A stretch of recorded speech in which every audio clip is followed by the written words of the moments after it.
여러분, 나병 환자, 문둥병자, 또 한센병이라고 하는데, 나병 환자들은 사랑하는 사람들과 함께 살아갈 수가 없습니다. 왜죠? 그러죠. 예. 그래서 구약 성경에서부터 우리에게 말씀하는 말은 뭐냐면, 문둥병은 우리의 죄와 죽음을 상징한다고 합니다. 그래서 이 문둥병에 걸린 사람은, 나병 환자들은 사랑하는 사람을 떠나서 함께 모여 사는 거예요. 그리고 모여 사는 사람들에게 희망이란 없습니다. 왜냐하면 문둥병은 고침받지 못하고 죽어가는 병이기 때문입니다. 오늘 제가 나병 환자, 문둥병자, 한센병 이야기를 하는데 동시에 그들을 치유했던 예수님 이야기를 함께 하도록 하겠습니다. 여러분, 오늘 말씀에요, 참 재밌는 표현이 있습니다. 이제 이 문둥병자들이 사람들을 만나면 꼭 이렇게 이야기해야 돼요. 우리는 부정해요. 또 이렇게 이야기합니다. 우리는 더러워요. 이것이 율법의 요구예요. 왜냐하면 그 병이 전염되기 때문에 사람들이 가까이 오면 우리는 부정해요. 우리는 더러워요. 그렇게 하는 거예요. 여러분, 이게 문둥병자, 나병 환자의 삶이에요. 가족도 가까이 올 수가 없어.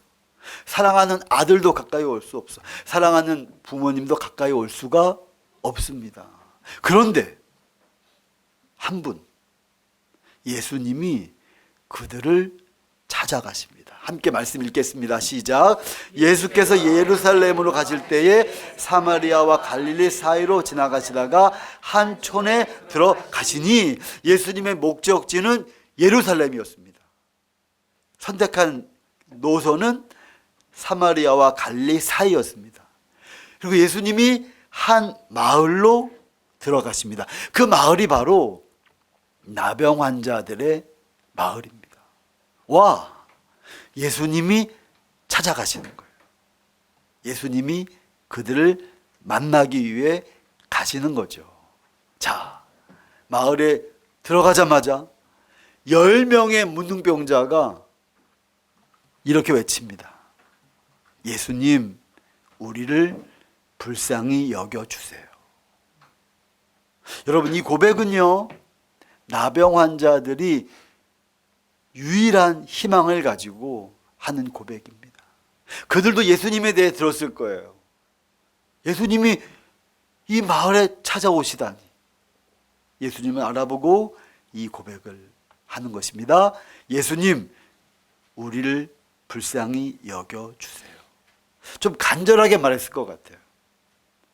간절하게. 힘을 다해서. 여러분, 그렇습니다. 예수님이 우리를 찾아오실 때 우리는 이 한마디를 해야 되는 거예요. 주여, 불쌍히 여겨주세요. 여러분, 우리는 다 문둥병자와 같습니다. 우리는 다 나병 환자와 같습니다. 죄가 있고 우리는 사망으로 향해 나아가기 때문입니다. 하지만 예수님이 우리를 찾아오십니다. 아멘? 아멘. 그때 우리가 할 수 있는 게 뭐예요? 예수님, 불쌍히 여겨주세요. 여러분, 우리가 12.7 한국교회 연합예배 참석했을 때 김양재 목사님이 이런 기도했잖아요. 주여, 살려주세요. 한국교회를 살려주세요. 우리를 살려주세요. 우리도 마찬가지입니다. 예수님은 우리를 늘 찾아오세요. 아멘? 우리는 어떻게 해야 되죠? 주여, 불쌍히 여겨주세요. 저도 이 짧은 기도로 하나님께 기도를 올렸습니다. 설교를 준비하면서 하나님, 저를 불쌍히 여겨주세요. 제가 겉보기에는 좋아 보이지만 제 안에 유치하고 연약하고 부끄러운 게 많습니다. 주여, 불쌍히 여겨주세요. 이 말씀으로 기도하는데 좀 미안한 마음도 들었어요. 왜 그런지 아세요? 김영배 목사님을 불쌍히 여겨주세요. 좀 이상한 것 같기도 해. 하지만 우리는 다 주님의 불쌍히 여김이 필요합니다. 주여 주 안의 교회를 불쌍히 여겨 주옵소서.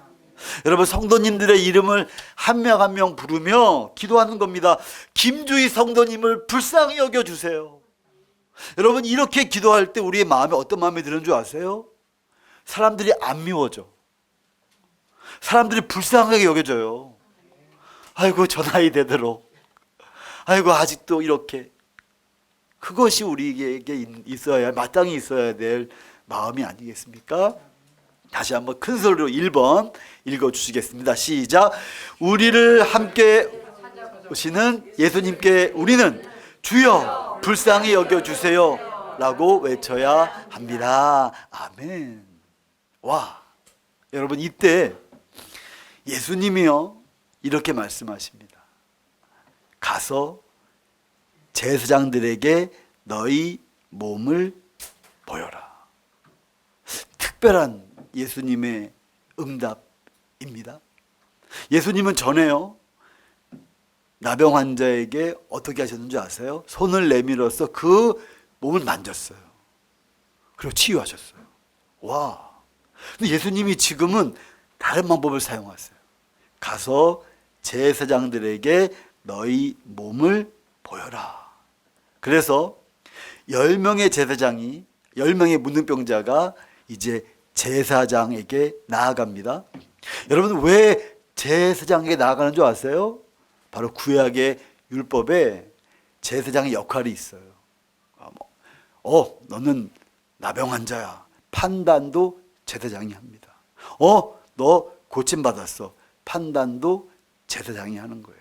그래서 나병 환자들이 예수님의 말씀을 따라 제사장에게로 달려가고 있습니다. 그런데요, 나병 환자들이 제사장한테 나아가던 중 놀라운 일이 일어났어요. 어떤 일일까요? 맞습니다. 10명의 문둥병자들이, 나병 환자들이 모두 병이 치료되고 깨끗함을 받았어요.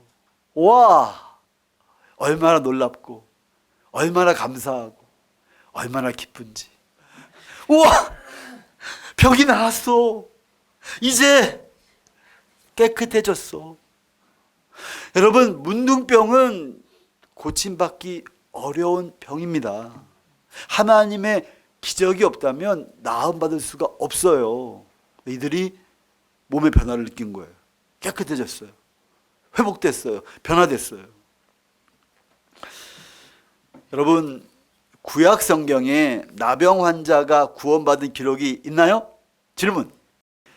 미리암이 모세의 권위에 대항했다가 하나님이 그에게 문둥병을 주십니다. 하지만 하나님이 모세의 기도를 들으시고 미리암의 문둥병을 고쳐 주셨어요. 또 있어요. 나아만 장군. 나아만 장군이 문둥병에 걸렸어요. 와, 유대에서 잡아온 여종이 이야기를 합니다. 엘리사라면 고칠 수 있는데. 그래서 엘리사에게 가고 하나님이 엘리사를 통해 그의 피부를 깨끗하게 고쳐 주셨죠. 여러분, 이제 정말 놀라운 일, 제가 볼 땐 놀라운 일이 발생합니다. 9명은 제사장에게로 달려갑니다. 왜 그렇게 했을까요? 모세, 엘리사의 이야기를 알고 있었을 거예요. 이들은 제사장이 그 역할을 한다고 생각했을지도 모릅니다. 그래서 9명은 제사장에게로 달려갑니다. 두 번 다시 예수님께로 나오지 않습니다. 하지만 한 명, 단 한 명, 그 사람은 어떻게 하죠? 자기의 나은 것을 보고 큰 소리로 하나님께 영광을 돌리며 예수님께로 달려갑니다. 와, 여러분, 저는 여기서 다시 한번 여러분들에게 이런 도전을 드리고 싶습니다. 예수님은 오늘도 살아계십니다. 아멘. 오늘도 우리를 찾아오십니다. 아멘. 하지만 예수님은 다양한 방법으로 우리를 돌보시고 고치시고 함께 해 주십니다. 저희 막내 아들이 15세 때 강직성 척추염에 걸렸습니다. 발이 뚱뚱 붓고요. 통증이 있고요. 너무 어려운 시간을 보냈는데 병원에 가서 혈액 검사하고 약 먹고, 그 약이 항암약입니다. 기도했죠. 그런 어려운 시간을 보내고 하나님이 지금은 치유해 주셨어요. 어제도 병원에 갔는데 의사가 이제 6개월에 한 번씩 와라. 왜냐하면 혈액 검사하고 그 안에 염증 수치를 보면 다시 한번 또 어떻게 약을 조정할까 하는데 지금 약을 먹지 않고 있습니다. 여러분, 하나님은 오늘도 살아계시고 오늘도 우리를 찾아오시고, 우리는 오늘도 주여 불쌍히 여겨주세요라고 기도해야 됩니다. 하지만 기억하세요. 하나님은 다양한 방법으로 우리를 고치시고 돌보시고 이끌어 주십니다. 네, 성경은 이렇게 얘기합니다. 이 사람이 사마리아인이라고요. 사마리아인. 여러분, 사마리아인이 누구냐면 북이스라엘이 아수르의 침략을 받고 멸망된 후에 이 북이스라엘의 인종을 없애기 위해서 외국 사람들을 집단으로 북이스라엘에 데려옵니다. 그리고 혼혈이 생긴 거예요. 그게 사마리아인입니다. 그래서 유대인들은 사마리아인들을 미워하고 싫어해요. 이방인처럼 대합니다. 그래서 고침받은 사람 중에 한 명만 예수님께 왔는데 그 사람이 바로 사마리아인이라는 것입니다. 나머지 사람들은 사마리아인보다 더 하나님을 알고 더 성경을 알았지만 예수님께 오지 않았죠. 여러분, 이것이 무슨 이야기를 우리에게 들려줍니까? 왜 나머지 9명은 감사하지 않니? 하나님의 영광이 보여진 거거든요. 문둥병자가 고침받았으니까. 하지만 제사장에게 갔지 하나님을 찬양하지 않았고 예수님께로 오지 않았습니다. 그리고 예수님이 놀라운 말씀을 하세요. 이 말씀은 너무 놀라운 말씀입니다. 내 믿음이 너를 구원했단다.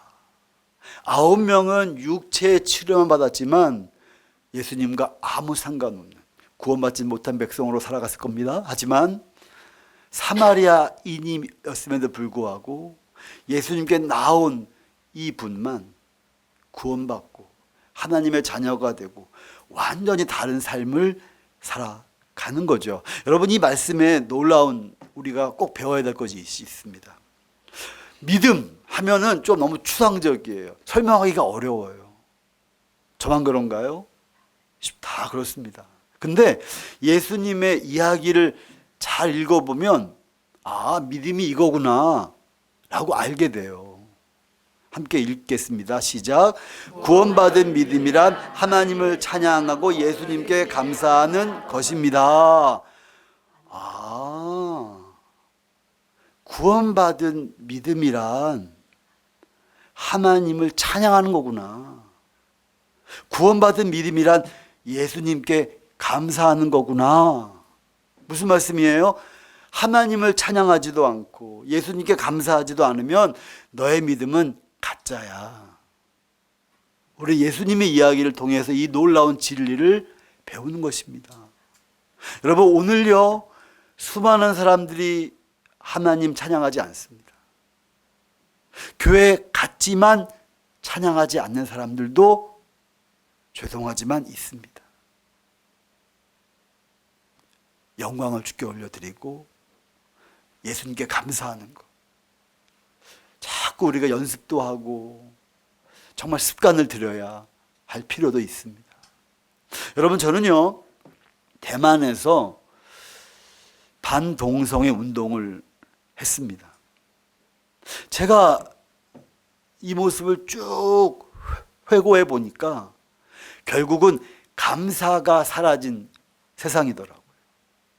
하나님이 주신 남성, 하나님이 주신 여성, 이미 주신이 놀라운 비밀을 감사하지 않으니까 동성애가 확산되고 대만은 동성결혼 합법화까지 된 것입니다. 저는요, 2019년 5월 17일 대만이 동성결혼 합법화된 그 장소에 있었습니다. 너무 마음이 아팠어요. 그리고 합법화된 그날에 많은 사람들이 관공서로 달려갔어요. 그리고 동성결혼을 했습니다. 이렇게 많은 사람들이 동성결혼을 하고 살아가고 있습니다. 이것이 대만의 현실입니다. 그 중에요 2387명이 칠상이 이혼을 했습니다. 여러분, 대만의 이 동성애 문화와 동성애 운동이 참 오래됐습니다. 그래서 대만에는 공개적으로 표명한 동성애 교회가 있습니다. 언제 시작됐냐면요 1996년에 설립됐습니다. 이것이 아시아와 타이완의 최초의 동성애자 교회입니다. 여기를 가면 죄라고 말하지 않는 거예요. 여기를 말하면 치유를 말하지 않는 거예요.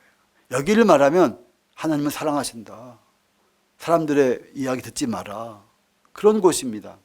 그리고 매년 퀴어 축제에 꼭 참석을 해서 교회 이름으로 망령된 일을 합니다.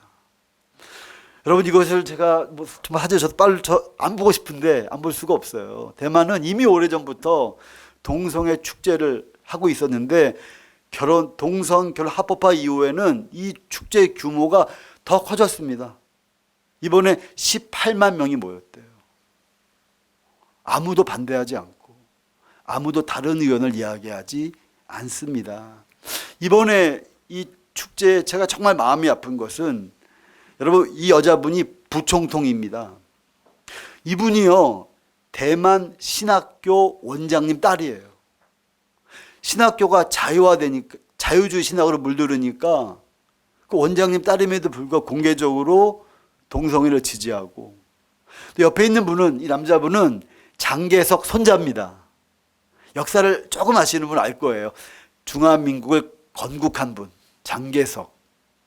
그분의 손자예요. 공개 지지를 합니다. 여러분, 제가 좀 더 역사를 우리 대만에서 벌어진 일들을 보여드리면은, 대만은 이미 2016년에 중학교 남녀 공용 화장실을 만들었어요. 대만의 현실이면, 지금 여러분들이 만약에 대만에 오시면 휴게소에 남녀 공용 화장실이 있습니다. 먼 나라 이야기가 아닙니다. 이제 우리 이야기일 수도 있어요. 그리고요 2021년부터 이미 3명의 남자와 1명의 여자가 법정 소송을 통해서 남자임에도 여자로, 여자임에도 남자로 자기 성별을 바꾸었습니다. 고등학교 기숙사에 있는데 거기에 트랜스젠더, 그러니까 성전환 수술을 받은 애가, 이상한 애가 함께 기숙사에 있을 수 있다는 거예요. 더 나아가 제가 제일 마음이 아픈 것은 2023년 5월 16일 날 동성 커플의 아이 입양도 합법화가 되었습니다. 제가 전화했어요, 기독교 신문에. 아니, 어떻게 이 중요한 문제를 위해서 기도하지 않고 알리지 않았느냐. 그러니까 기독교 신문 그 담당자가 저한테 하는 말이 뭔지 아세요? 너무 민감한 주제이기 때문에 신문에 실을 수가 없습니다. 그럴 정도가 되어버렸어요. 동성의 독재가 되어버린 겁니다.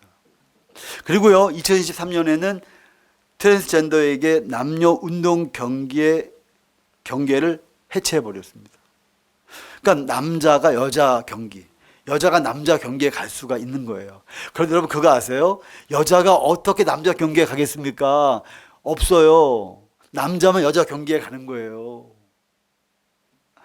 저는 타이완에서 가정 성결 사역, 쉽게 말씀드리면 반동성애 사역, 나쁜 차별 금지법 반대 사역을 하고 있습니다. LGBTQ 이분들을 미전도 종족으로 구별하여 말씀과 기도로 섬기면서 죄에서 돌이켜 하나님께 나오도록 하는 사역을 제가 하고 있습니다. 여러분, LGBTQ라는 것은 여러분들 좀 이제 아셔야 될 필요가 있습니다. L, 레즈비언, 여자와 여자가 성관계를 하는 겁니다. G, 게이, 남자와 남자가 성관계를 하는 겁니다. 그 다음에 제가 눈이 잘 안 보여서 둘 다 하는 거예요. 그리고 트랜스젠더, 좁은 의미로 성전환 수술을 받는 겁니다. Q, 너무 다양하니까 이제 Q라고 해서 다양한 사람들을 다 포함하는 거예요. 저는 이번에 파리올림픽을 보면서 너무나 마음이 아팠습니다. 왜냐하면 파리올림픽에서 준비한 모든 개막식 프로그램에서 이 메시지가 모든 세계의 청소년들에게 전달이 됐습니다. 나의 성별은 내가 정한다. 여러분, 독일은요, 얼마 전에 관공서 가서 나 여자예요 바꿀 수 있대요. 핀란드는요, 제가 찾아봤거든요. 다시 한번. 핀란드는요, 성을 언제든지 바꿀 수 있는데 너무 자주 하니까 1년에 한 차례만 하자. 여러분, 이것이 우리가 맞닥뜨리는 현실입니다. 파리올림픽에 어떤 일이 있었죠? XY 염색체를 가진 알제리 선수가 여권이 여자 여권이어서 여자 복서 경기에 들어갔습니다. 그리고 여자 복서들을 5대0으로, 이런 번지 맞아본 적 없어요. 당연한, 남자의 주먹이 얼마나 강합니까? 그래서 결국은 이 사람이 결승에서 중국 복서를 무너뜨리고 금메달을 따죠. 제가 이 경기를 보면서 정말 태어나서 처음인 것 같아요. 내가 중국 선수를 응원했어요. 네가 한번 잘해봐라. 안 돼요. 힘이 안 됩니다. 더 나아가서요, 여러분, 이때 대만 남자 선수가 한 명 더 있었습니다. 리니팅이라는 남자인데 이 남자도 여자라고 하면서 여자 복서 경기에 들어가서 5대0으로 계속 이기는 거예요. 계속 이기는 거예요. 제가 여러분 이때 대만에 있었고요. 요 소식 금메달 들을 때 제가 한국에 있었는데 제가 너무 답답한 거예요. 그러니까 금메달을 향해서 5대0으로 이기고 5대0으로 이기는데 대만 언론에서 아무도 이의를 제기하지 않아요. 기독교 신문에서도 침묵합니다. 그날 어떤 기사가 나왔냐면 타이완의 여아 리니팅 금메달 목에 걸다. 아무도 말하지 않아요. 아니라고, 잘못이라고. 저는 이 사건들을 돌이켜보면서 감사가 없구나. 본질이 거기에 있구나. 우리를 창조하신 하나님께 영광을 돌리지 않고 나에게 이미 주어진 것을 감사하지 않고 그 가운데 이런 동성애 문화와 성정체 속의 어려움을 겪는 사람들이 다양한 선택을 하는구나. 여러분, 지금 타이완의 제일 큰 문제가 뭐냐면 제가 엑소더스 협회라는 단체와 사역을 같이 해요. 그분들은 소수지만 동성애 어려움을 빠진 사람 돕는 단체거든요. 저한테 하는 말이 뭐냐면 지금 제일 큰 문제는 미성년자 성전환 수술이래요. 미성년자. 근데 마음에 안 들어, 여자인 게. 마음에 안 들어, 남자인 게. 그리고 성전환 수술을 하려고 막 하는 거예요. 여러분, 이거 너무 심각한 게 뭐냐면 한 번 수술을 받으면 회복이 안 되는 거예요. 동성애 치유받을 수 있습니다. 하지만 성전환 수술을 받으면 안 돼요. 회복이 안 돼요. 저도 이 일을 위해서 기도하고 있습니다. 감사가 없는 세상이 되어버렸다. 이것이 제가 요즘 느끼는 생각입니다. 자, 여러분, 제가 이제 말씀을 결론으로 좀 가고 싶습니다. 함께 읽겠습니다. 시작. 예수님과 함께하는 감사 비율 9대1. 감사의 퍼센트를 높이시기 바랍니다. 이런 말씀을 한번 잘 보셨으면 이제 아실 거예요. 9명이 감사하지 않았습니다. 한 명만 감사했습니다. 9대1이에요. 자, 이 그림을 보십시오. 10명이 다 감사해야죠. 5명만 감사해도 괜찮을 듯 싶어요. 근데 결론은 뭐죠? 한 명만 감사했습니다. 여러분, 이것은요, 우리에게 오늘 이야기합니다. 너는 감사하고 있니? 넌 정말 감사하고 있어? 9대 1이에요. 이거는 제가 하는 말이 아니라 성경의 고백입니다. 감사하는 사람이 너무 없다는 거죠. 여러분, 옆 사람에게 서로 이렇게 한번 이야기해 주세요. 예수님 감사합니다. 예수님 감사합니다. 여러분, 감사가 습관이 돼야 됩니다. 좀 연습을 해야 돼요. 그리고 내 이웃에게, 내 옆에 있는 사람에게도 감사해야 돼요. 따라해 보세요. 목사님, 감사해요. 와, 전도사님, 감사해요. 와, 오늘 반주를 쳐준 우리 수아자매 감사해요. 네. 우리가 감사의 고백과 더불어 감사의 훈련도 필요합니다. 여러분, 제가 이러한 이야기를 들려드리면서 저의 설교를 마무리하고 싶습니다. 287명이 사망하는 참사가 터졌습니다. 이때요, 이분은 신학생이었대요. 또 수영선수여서 800m를 몇 번? 16번. 근데 17명을 구했대. 한 번에 2명 데려온 거예요. 근데 어떻게 됐다고요? 너무 힘을 소진하니까 나중에 장애우가 되었습니다. 스펜서가 사망하기 1년 전인 80살 생일에 한 신문 기자가 그를 인터뷰했다. 그 비극적인 밤 이후 무엇이 가장 기억에 남느냐? 여러분 한번 생각해 보세요. 무엇이 가장 기억에 남았을까? 어? 이 사람이 이렇게 이야기했습니다. 내가 구출해 준 17명 가운데 훗날 나를 찾아오거나 내게 감사를 표한 이가 단 한 명도 없었다. 저도 이 이야기를 읽으면서, 이게 조선일보에 난 이야기입니다. 좀 오래된 이야기긴 한데 저도 충격을 받았어요. 저도 방금 우리 수아자매처럼 못 구한 사람. 근데 이분은 17명을 구했는데 감사하는 사람이 아무도 없다는 거예요. 예수님과 함께 감사하는 습관 기르기.